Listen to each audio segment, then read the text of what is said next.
Good afternoon from day 2 at DTECH. I'm Marina Donovan, and with me today is Bilal Khursheed with Microsoft. He is the Global Energy Executive, and we're going to explore how Itron and Microsoft are teaming up to bring AI to the grid edge. Bilal, thanks for joining us. Thank you for having me, Marina. Quick question for anyone who hasn't been read our announcement and kind of been following us. Why don't you tell a little bit about our expanded collaboration? Yeah. And just give the viewers a quick overview. Yeah, absolutely. Well, first off, thank you for the partnership. Itron and Microsoft have been partners for many years now. We've been deepening that through technology enablement and through really evolving the stack, modernizing the stack that so many of the utility industry use. And with this particular collaboration, it gets me super excited because it's taken the latest and greatest natural language capabilities and bringing that to the utility customer base. It's taking the Copilot connector and embedding that within the Itron stack, which is going to have immense ramifications, positive ramifications across the utility workforce. One of the challenges for the utility industry isn't necessarily about it is a challenge, actually, in terms of getting access to the data, but that simply is not enough anymore. It's about access to data and then contextualizing that within the right time. And that's what this Copilot connector is able to do, and integrating with the Itron Enterprise Edition, the MDM, tying into CRM and related information. And this is how users are going to extrapolate and get the data that they need immediately, rather than having to conduct a study or have sometimes days or even weeks when it comes to contextualizing all of this immense amount of technical richness that lies within the Itron stack. Okay, so you covered a lot there. Yeah. Okay, so let's unpack that a little bit. I mean, are there any specific call-outs that are really, really important that you want the audience to walk away with? Yeah, I think we talk about AI a lot, of course. Right. There's a lot of AI fatigue in the industry. There's no question about that. And there can be a lot of flashiness around it. And it can be difficult to really decipher what's real and what's flash. Right. And to kind of make this real for the audience, imagine coming into work and rather than having to dig deep into your MDM, then jump into your CRM, then look at your ADMS, and trying to look at past load profiles, rather than having to do that, imagine coming in just using natural language and saying, tell me where I can expect the biggest impact on this particular region based on the weather patterns over the next week. Right. Or are there any transfer trip capabilities on the feeders that are impacted? I mean, that's the type of insights that make real fundamental shifts in the workforce and drives productivity and drives higher degrees of resilience and reliability, because it means getting to those answers a lot quicker. Right. Excellent. So how does the Microsoft, just totally switching gears now, how does the Microsoft ecosystem fabric help utilities bring together data across operations to unlock more value? Yeah, you know what? It's incredible to see how an OT behemoth like Itron and a technology behemoth like Microsoft are truly coming together in ways that it just didn't happen before. I was in workshops that I was in maybe 5 years ago. The tone of the conversation is very operational focused, right? We're talking about congestion management, transmission, distribution planning, very focused operational use cases. I was in Japan a few weeks ago, and in a room with about 30 operational leaders, and focused on OT scenarios, OT use cases, but the number of times that we were talking about data foundations, data governance, data lineage, tie into enterprise fabric, cybersecurity. So we're truly seeing this interdependency between IT and OT that's woven in so much tighter. Yeah.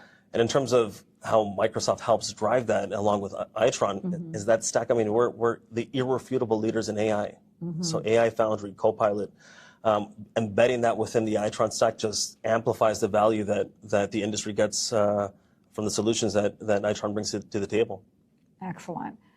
So on the role of AI, maybe you can expand a little bit about the role of AI with reliability, resilience, efficiency, right? Making things efficient so it's more affordable, and customer engagement. I know it's a lot, but yeah. It's I hate to say AI is going to solve all of our problems because it's not, but it's going to help a lot. It's going to help a lot. And when we really look at resilience around core operations, it goes back to speed. It goes back to speed and contextualization of data. And with the amount of edge devices that are out there, with the amount of IoT connected devices that are out there, going from 15-minute intervals to minute intervals and then even sub-second intervals. Right. That's an immense amount of data. And in order to truly leverage the richness that you can extract from that data, you're going to have to leverage AI models. So it's going to impact every single part of asset planning, transmission planning, control center, meter shops, and we're talking about the operational stream here. But then there's that entire kind of shared services outlook as well when it comes to finance and HR and supply chain. I mean, those are the engines that drive the capital work programs within operations. So truly, you're going to see within the next several years, AI truly being part of the DNA of a utility company. And those that are left kind of, still sandboxing and proof of concepts, because we are kind of stuck in this, in many ways, in this pilot mode too often than not. I was speaking to a utility leader, and he mentioned he has more pilots than a Delta in his organization. Yeah. So we also need to think about how do we truly scale those pilots into true operational value, and part of that is through that connected ecosystem with Microsoft and Itron and other OT players that would need to be in the mix. Okay. I heard you talk a lot about operational efficiency and different groups working together that perhaps didn't. I mean, yeah. But one of the things maybe you can expand a little bit more is about that customer engagement opportunity. Yeah. And the role of AI. Anything Absolutely. You want to elaborate on there? Yeah, for sure. I mean, regulators and customers are really driving a shift in terms of how that interaction, how that relationship is evolving between utility asset owners and customers. And ultimately, I mean, the customer expectations have evolved. Not evolving, they have officially evolved. Right. Right? I mean, you used to have to step out onto the street, hail for a cab, and hopefully you get one. Now you pull out your phone, you enter the destination, you know exactly how long it's going to take for the ride to arrive.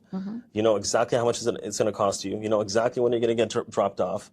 I mean, that's the expectation that customers are becoming more and more accustomed to in their daily lives, and that now needs to be translated into how utilities interact with customers. Right. So, getting very specific and very detailed when it comes to customized billing by customer, for example, and that takes a lot of infrastructure on the back end. Of course, a lot of what Itron brings to the table helps drive those outcomes.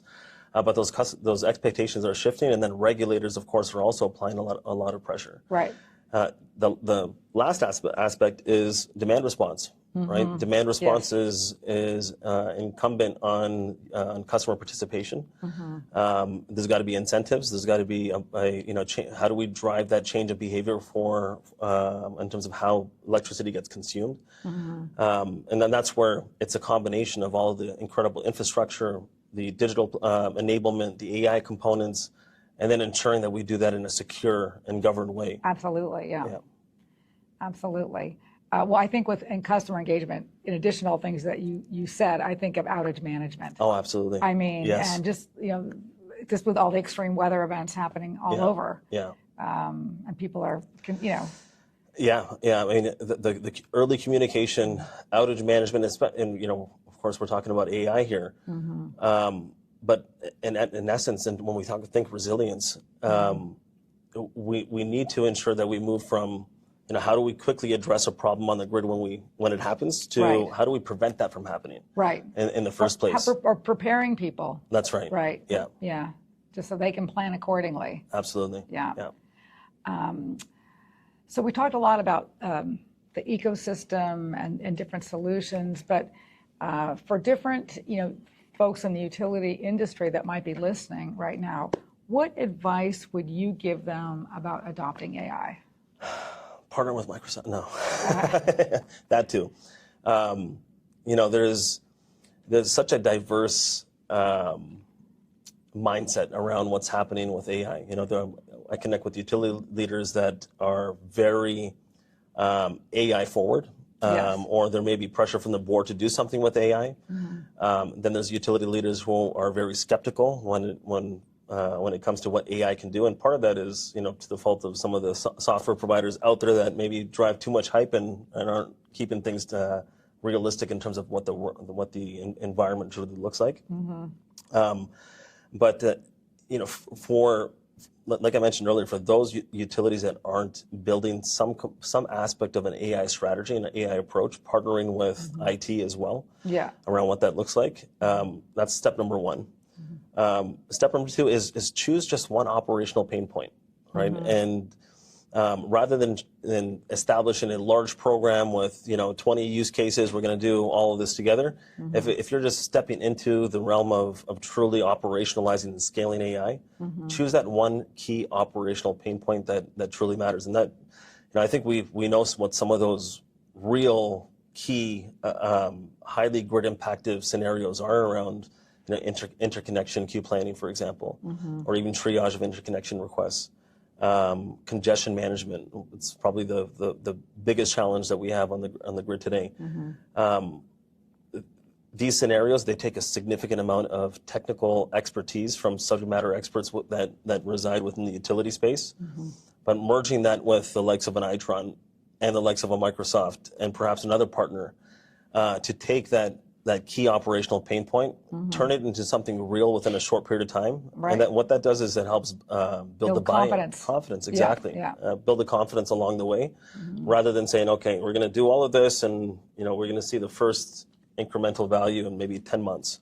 Right. And a lot of skepticism grows and you lose momentum, and that's how you get kind of in that proof of concept circular motion that it can be tough to get out of. Right. Well, I appreciate you giving sound advice, about the practical applications and use cases. I do want to just mention to the viewers and listeners out there that Itron actually published a report. We do it every year, the resourcefulness report, and it was all about the use cases in AI.